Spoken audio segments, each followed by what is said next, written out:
morning, dear student. Welcome back to our next account class. In previous video, we have discussed about some technical terminology. Today, we will discuss about other technical terminology. So, first हम पढ़ते हैं business expenses. तो business expenses होती क्या है? जितने भी हमारे बिजनेस में खर्च होते हैं उसको हम क्या कहते हैं? Business expenses. अब बिजनेस एक्सपेंसेस में कौन कौन से खर्च होते हैं? अब कई खर्च ऐसे होते हैं कि हमको मशीन खरीदना है और कुछ प्लांट खरीदना है और कुछ अदर चीजें खरीदना है, स्टॉक खरीदना है या कुछ परचेज करना है गोडाउन के लिए, यानी अदर चीजें हमको परचेज करना पड़ती हैं। और कुछ जगह क्या होता है, जितने भी एक्सपेंसेस यानी कि जो कई कॉस्ट से संबंधित होते हैं और कई हम कहेंगे कैपिटल से संबंधित होते हैं। तो देखते हैं, अब हम इसको थोड़ा डिटेल में बताते हैं कि जितने भी यानी बिजनेस पैसे मीनिंग या आश्रय ऐसे पैसे हैं जो कि जिनका लागत कोई भी संपत्ति यानी एसेट या कोई भी सर्विस यानी कि सेवा प्राप्त करने पर होती है। ठीक है, यानी हम जितने भी खर्च करेंगे, कोई भी खर्च करेंगे तो क्या करेंगे कि ऐसे यानी कॉस्ट से है, उसका मतलब यानी कोई संपत्ति या हमको सर्विस उससे प्राप्त होती है। ठीक है, अब देखते हैं कि उनको कितने पार्ट में बांटा गया है। तो जितने भी हमारे बिजनेस से संबंधित जो भी हमारे क्या हैं एक्सपेंसेस हैं, उसको हमने कितने पार्ट में बांटते हैं? 2 पार्ट्स में बांटते हैं। ठीक है, तो फर्स्ट नंबर होता है कैपिटल एक्सपेंसेस। कैपिटल मतलब बच्चों आप लोग सभी समझते हैं कि कैपिटल यानी होता है पूंजी, यानी कि पूंजी से संबंधित व्यय। और सेकंड नंबर पे है हमारा क्या है? सेकंड नंबर पे है रेवेन्यू एक्सपेंडिचर। तो रेवेन्यू एक्सपेंडिचर यानी कि जो हम कभी कभी जो एक्सपेंसेस करते हैं उसको हम कहते हैं रेवेन्यू एक्सपेंडिचर। ठीक है, तो हम एक बार ये भी कह सकते हैं कि business expenses represent the cost inquired on the obtained an asset और सर्विस, यानी कि जो कि संपत्ति को खरीदने में या कोई सर्विस देने में खर्च किए जाते हैं, ऐसे एक्सपेंसेस को हम बिजनेस एक्सपेंसेस कहते हैं। अब बिजनेस एक्सपेंसेस को देखिए 2 टाइप में बांटा गया है। तो सबसे पहला हम समझते हैं कैपिटल एक्सपेंडिचर। तो कैपिटल एक्सपेंडिचर क्या होते हैं? Capital expenditure mean include expenses inquired on purchase of fixed assets. ठीक है, जो ऐसे एक्सपेंसेस जो कि हम कैपिटल को खरीदने में खर्च करते हैं पैसा। ठीक है, आया समझ में कि ये वो एक्सपेंसेस होते हैं जो बिजनेस या कोई व्यापार है या कोई उद्योग है उसमें हम एसेट को खरीदने, एसेट मतलब स्थायी फिक्स एसेट यानी स्थायी संपत्तियों को खरीदने में जो पैसा हम खर्च करते हैं, स्थायी संपत्तियों की वृद्धि करने में, उनको इंक्रीज करने में जो पैसा हम खर्च करते हैं और अपने प्रोडक्शन की उत्पादन की शक्ति को बढ़ाने में वो कैपिटल क्या होती है? काम में आती है। ठीक है, उससे हमारा प्रोडक्शन बढ़ता है, तो उनको खरीदने में हम जो खर्च करते हैं और कैसे खर्च करते हैं, या वर्ष में 1 बार या 2 बार। ठीक है, यानी कि वो जब ज्यादा कैपिटल लगाई जाती है तो उसको हम कैपिटल एक्सपेंडिचर कहते हैं। जैसे कि बिजनेस के लिए हमको कोई बिल्डिंग खरीदना है, तो बिल्डिंग खरीदना है हमको, तो क्या होगा? वो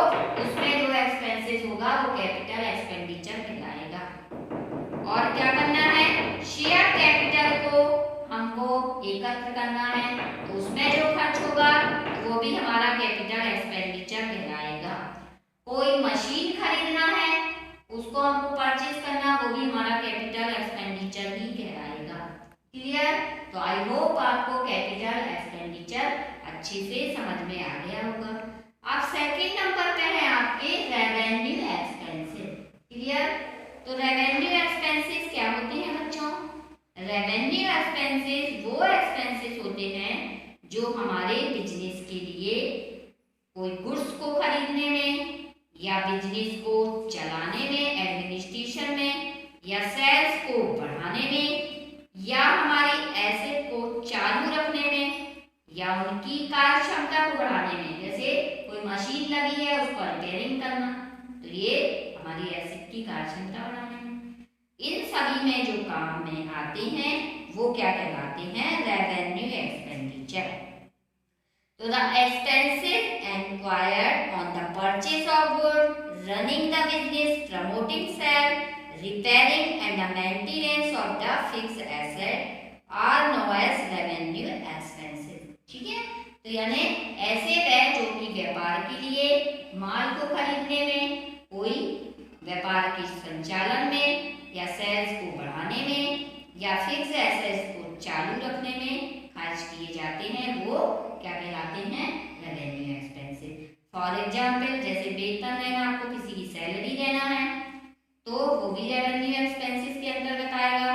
या किसी को कमीशन देना है, और या डिस्काउंट देना है, या रेंट देना है, या कोई पोस्टेज से संबंधित एक्सपेंसेस, या डेप्रिसिएशन, या एड, या रिपेयर, तो ये सभी क्या आएंगे?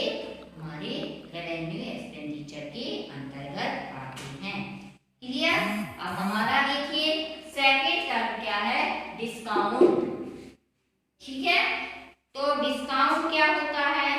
डिस्काउंट वो होता है जब हम कोई भी सामान को बेचते हैं। क्लियर? क्या होता है डिस्काउंट? कोई भी सामान को हम बेचते हैं, तो जो व्यापारी द्वारा हमने बेचा, तो हम कौन है? बिजनेसमैन। अब हमने अपने कस्टमर को कोई डिस्काउंट यानी छूट दे दी, तो उसको हम कहेंगे डिस्काउंट। ठीक है? फॉर एग्जाम्पल, हमने कोई सामान खरीदने आया हमारे पास कस्टमर, तो वो क्या था? 100 रुपीज का, तो वो उसको हमने 100 रुपीज में ना दे के उसको कितने में दे दिया? 80 रुपीज में। तो ये क्या हमारा हो गया? 20% हमने क्या दे दिया उसको? डिस्काउंट। क्लियर? अब डिस्काउंट भी, उसके भी 3 टाइप्स होते हैं। एक तो ट्रेड डिस्काउंट होता है और एक कैश डिस्काउंट। ठीक है? मेनली ये डिस्काउंट होते हैं, और एक बीच में जो मैंने लिखा है स्पेशल डिस्काउंट। स्पेशल अकाउंट भी होता है, पर मेनली ट्रेड डिस्काउंट और कैश डिस्काउंट ही क्या करते हैं? हमारे चलन में या डेली यूज में लाए जाते हैं। स्पेशल डिस्काउंट बहुत ही कम हमें देखने को मिलता है, परंतु हम इसको तीनों समझेंगे। तो ट्रेड डिस्काउंट क्या होता है? अब ट्रेड डिस्काउंट होता है कि यह क्या होता है? ज्यादा से ज्यादा हमको किसी को, कस्टमर को क्या बेचना है? हमारा गुड्स बेचना है, उसके लिए ये मोस्टली कस्टमर को दिया जाता है, उसको कहते हैं हम trade discount. Clear? When a dealer grant concession और allowance to a buyer on the invoice price of goods with a view to including a buyer to purchase more and more goods, it is called trade discount। ठीक है? यानी अधिक से अधिक माल को खरीदने हेतु प्रेरित करने के लिए, यानी कस्टमर हमारी दुकान से ज्यादा सामान को ले जाए, इसके हिसाब से हम जो क्या देते हैं? डिस्काउंट देते हैं, वो क्या कहलाता है? कि ट्रेड डिस्काउंट। क्लियर? अब जब क्या होता है इसका एग्जाम्पल देखिए। जैसे कोई किसकी दुकान है? बुक में। देखें, बुक हमको खरीदना है, बुक में क्या लिखा गया है कि इसका सेलिंग प्राइस कितनी है? 50 रुपीज। अब ये हमने कस्टमर को कितनी में दे दी? ₹45 में। तो ₹5 क्या हुआ, रेट डिस्काउंट दे दिया हमने, यानी 10% रेट डिस्काउंट हमने दे दिया। और ये मोस्टली कस्टमर को दिया जाता है कि ये हमारी शॉप से ज़्यादा सामान खरीदें। क्लियर। अब बच्चों ट्रेड डिस्काउंट का आप बिल्कुल ध्यान रखिए माइंड में कि ट्रेड डिस्काउंट का जो एंट्री है वो अकाउंट में यानी हम उसको नहीं शो करते हैं। क्लियर। इसकी यानी एंट्री हम अकाउंट की बुक बनाते हैं जो, उसमें हम इसको शो नहीं किया जाता है, माइनस जरूर किया जाता है। वो इनवॉइस प्राइस से इसको माइनस जरूर करते हैं किंतु उसको अकाउंट में शो नहीं करते। क्लियर। अब देखते हैं, हम समझते हैं कि कैश डिस्काउंट। तो कैश डिस्काउंट क्या होता है, कैश डिस्काउंट वो डिस्काउंट होता है कि जो कि जल्दी से जल्दी यानी शीघ्र भुगतान करने के लिए एक निश्चित तिथि के पहले भुगतान करने पर किसी ग्राहक को दिया जाता है। ठीक है। जैसे कि हम आपको बताते हैं फॉर एग्जाम्पल कि हमने किसी कस्टमर ने हमारे यहाँ से क्या खरीदा, सामान खरीदा।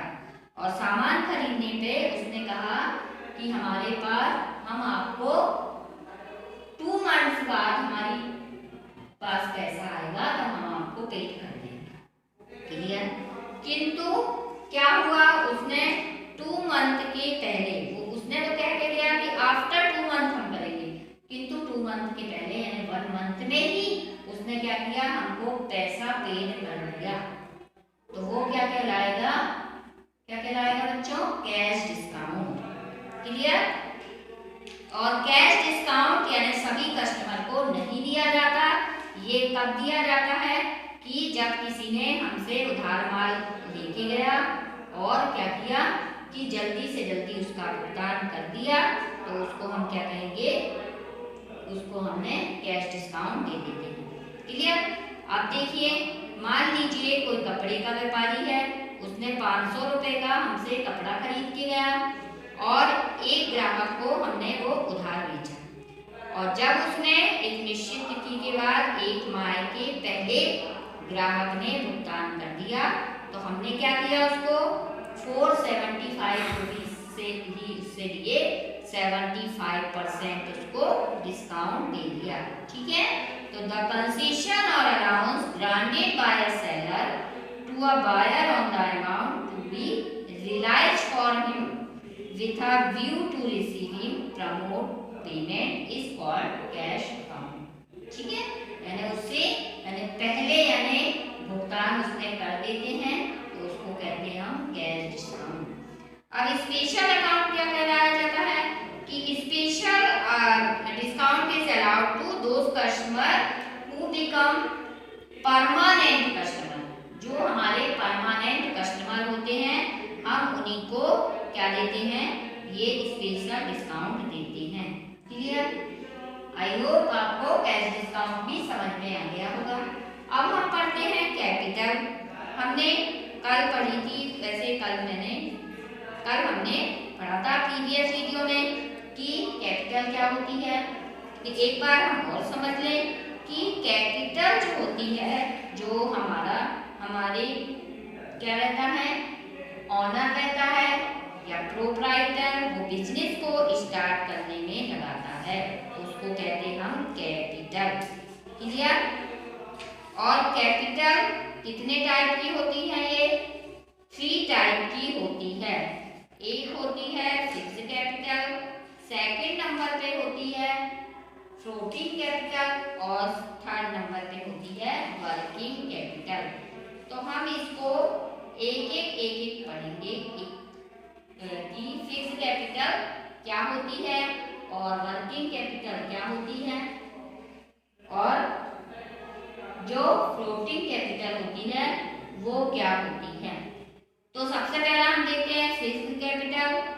जो कैपिटल क्या होती है, फिक्स रहती है, यानी स्थायी संपत्ति, यानी फिक्स्ड कैपिटल को खरीदने में जो हम क्या करते हैं, संपत्ति खरीदने में जो पैसा लगाते हैं उसको कहते हैं फिक्स्ड कैपिटल।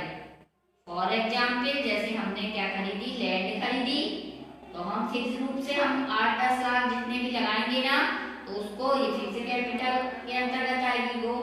और बिल्डिंग खरीदी तो उसमें भी हम ज्यादा पैसा लगाएंगे, तो हम इसको भी क्या कहेंगे, फिक्स कैपिटल। यानी एक बार हम फिक्स रूप से वो पैसा लगा रहे हैं, 1 ईयर में, 2 ईयर में, जिसमें भी फिक्स कैपिटल को खरीदने में जो पैसा लगाते हैं वो कहलाती है फिक्स कैपिटल। अब फ्लोटिंग कैपिटल क्या कहलाती है? अब फिक्स कैपिटल को हम ऐसे भी बोल सकते हैं कि the asset which are purchased for long term use are called fix capital. यानी हम इसको लंबे समय तक यूज करते रहते हैं और इससे हम प्रॉफिट अर्न करते रहते हैं। ठीक है, अब हमारी क्या हुई सेकंड नंबर पर फ्लोटिंग कैपिटल। तो ये क्या होती है? ये कैपिटल होगी कि जो बेचने के उद्देश्य से, है ना, जो हम बेचेंगे सामान उसके उद्देश्य से खरीदी गई जो एसेट होती है, संपत्ति होती है, तो उसको कहते हैं कि क्या कहेंगे हम, अस्थायी पूंजी, या उसको चल पूंजी भी कहते हैं, या हम कहेंगे फ्लोटिंग कैपिटल। क्लियर? क्या कहते हैं हम उसको? फ्लोटिंग कैपिटल उसको कहेंगे। आप देखिए, आई होप आपको फ्लोटिंग कैपिटल भी समझ में आया होगा कि ये क्या होती है। ठीक है, अब अगली है आपकी वर्किंग कैपिटल। तो वर्किंग कैपिटल क्या होगी? जो कैपिटल बिजनेस के यानी चलाने में या संचालन करने के लिए डेली रूप में, डेली उन क्रियाओं में काम में आती है, तो उसको क्या कहेंगे हम? Floating capital. वर्किंग कैपिटल क्या होंगी कि जो हम ऐसी कैपिटल जो बिजनेस को डेली के चलाने में, दैनिक रूप में या डेली रूप में आती है काम में, उसको कहते हैं हम वर्किंग कैपिटल। क्लियर? आ गया समझ में? तो जैसे कि फॉर एग्जाम्पल हम क्या कहेंगे, और वर्किंग कैपिटल कैसे निकालते हैं हम, कि जो करंट एसेट रहती है उसमें से करंट लायबिलिटीज को माइनस कर देते हैं, तो वर्किंग कैपिटल आ जाता है। क्लियर? तो आई होप आपको वर्किंग कैपिटल भी समझ में आ गया होगा। अब देखिए कि इसके बाद क्या है? इसके बाद है आपके बुक डेट्स। बुक डेट्स यानी होते हैं डेटर्स या हमारे देनदार। ठीक है, क्या होगा? हमारे डेटर्स होंगे या कि देनदार। तो उस और एक होते हैं डेटर यानी देनदार, और एक होते हैं क्रेडिटर यानी कि हमारे लेनदार। तो इसको 2-3 नामों से, डेटर को 3 नामों से और जाना जाता है। जैसे बुक डेट भी इसको कहा जाता है, पुस्त ऋण भी कहा जाता है, और डेटर और अर्धमर्द भी कहते हैं इसको। ठीक है, तो जो भी संस्था होगी या व्यक्ति होगा उसको हम गुड्स देंगे या सर्विस प्रोवाइड करेंगे, अथवा कोई भी हमारी कोई भी अमाउंट जैसे उधार दी जाती है, तो वह तब तक डेटर्स रहता है, देनदार रहता है, जब तक कि पूरी रकम वो चुकता ना कर देता है, पेड ना कर दे, तो तब तक वो हमारा क्या रहता है? देनदार। ठीक है, जब तक कोई भी संस्था ने, फॉर एग्जाम्पल कोई ए है, उसने बी से पैसा उधार लिया, कितना? 500 रुपए, या आप है, आपकी कोई फ्रेंड ने आपसे कितने रुपए उधार लिए? 500, और 500 जब उसने उधार लिए तो उसने 1 महीने हो गए, 2 महीने हो गए, 3 महीने, यानी जब तक कि वो 500 रुपीस आपके नहीं चुका देती तब तक वो क्या कहलाएगी? आपकी देनदार। और उसका अपोजिट क्रेडिटर। क्रेडिटर क्या कहलाते हैं? क्रेडिटर को उत्पन्न भी कहा जाता है, ऋणदाता भी कहा जाता है, देय ऋण भी कहा जाता है। अब जिस व्यक्ति से यानी कि गुड्स या सर्विस दी है अथवा धनराशि उधार ली जाती है, हम लेंगे उधार, तो उसे तब तक क्रेडिटर या उत्पन्न या ऋणदाता कहेंगे जब तक कि उसे पूरी रकम का हम पेमेंट ना कर दें। किसी से हमने उधार लिया तो वो क्या कहलाएगा, हमारा क्रेडिटर, और हम किसी को उधार देते हैं तो हम उसके क्या कहलाएंगे, डेबिटर। क्लियर? अब देखिए डेबिटर का एक उदाहरण, ऋण का, बुक डेब्ट्स का एक एग्जाम्पल हम देखते हैं। तो जैसे कि कोई डी है, उसने 15,000 का गुड्स हमसे उधार में ले लिया क्रेडिट में, और 10,000 रुपीज का गुड्स किसने ले लिया, कोई जे ने ले लिया, उसको हमने उधार बेचा। तो यहाँ जो बी है और जो जे है वो क्या कहलाएंगे, डेटर। क्लियर? और जो क्रेडिटर है हमारे, वो एक कोई दुबे जी है, उन्होंने 25,000 का माल क्या खरीदा, उधार खरीदा, और एक शर्मा जी है, उन्होंने भी 10,000 का उधार लिया। तो जो दुबे जी हैं और शर्मा जी क्या होंगे, लेनदार होंगे। ठीक है? अब देखते हैं ये कमीशन। कमीशन क्या कहलाता है बच्चों कि अब देखिए डेटर्स को हम ऐसे भी बोल सकते हैं, द पर्सन और institution to whom goods are sold on credit और मनी और service are lent is called debtor. और क्रेडिटर क्या कहलाएंगे, the person for whom goods are brought by service are received on credit is called creditor. ठीक है?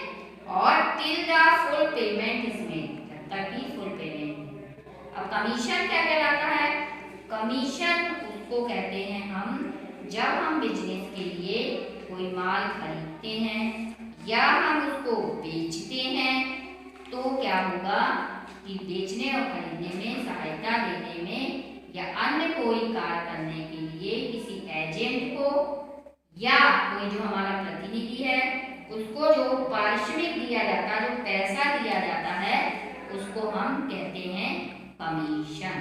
और ये पारिश्रमिक साधारणतः क्या होता है, निश्चित परसेंट में दिया जाता है, किंतु कभी कभी यह निश्चित राशि में भी दे दिया जाता है। कभी कभी परसेंट में दिया जाता है और कभी कभी ये निश्चित अमाउंट में भी दे दिया जाता है, उसको हम कैसे, कमीशन। जैसे कहा जाता है आप 5,000 का ये माल बेचो तो हम इसमें 10% आपको क्या देंगे, कमीशन, तो उसको हम कहेंगे कमीशन। ठीक है बच्चों, आई होप आपको ये टेक्निकल टर्मिनोलॉजी अच्छी तरह से समझ में आई होगी। हम नेक्स्ट वीडियो में हम आपसे फिर मिलेंगे, तब तक के लिए आप इतना रिवाइज करना और टेक केयर।